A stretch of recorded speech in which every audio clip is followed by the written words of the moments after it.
Dans les pharmacies, impossible de trouver du lait pour bébé. Les étagères sont vides et les parents peuvent parfois visiter plus de 10 pharmacies avant de se procurer une denrée pourtant basique et nécessaire à la croissance du nourrisson. Vous devez aller de pharmacie en pharmacie pour trouver le lait qui convient à votre bébé, c'est pas évident.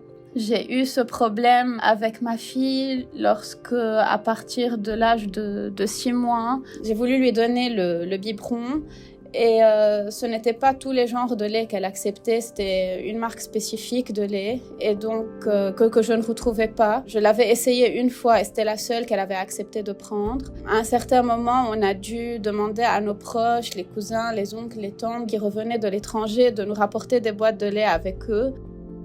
Pourtant, les subventions sur ce produit ont été levées et le ministre sortant de la Santé, Firas Abiad, a annoncé récemment que le lait pour enfants sera disponible sur le marché au cours des prochaines semaines.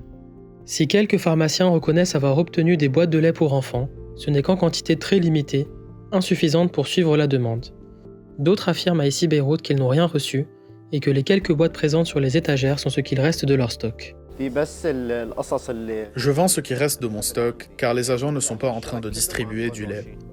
Lorsque je les appelle, ils disent qu'ils n'ont pas de la marchandise. Ni pour le premier, ni le deuxième, ni le troisième âge. En dépit de la levée des subventions, rien n'a changé.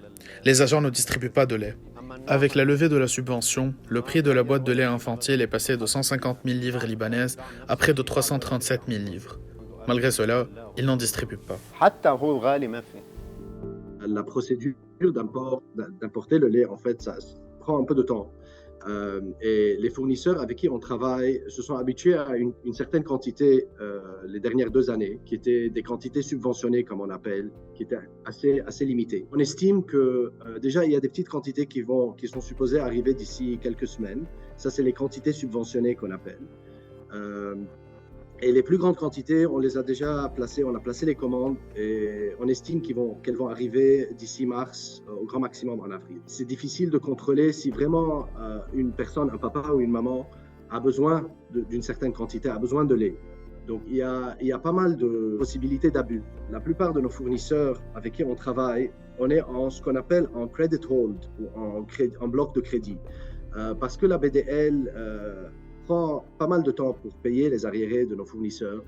C'est toujours difficile pour nos fournisseurs de nous envoyer les quantités dont on a besoin.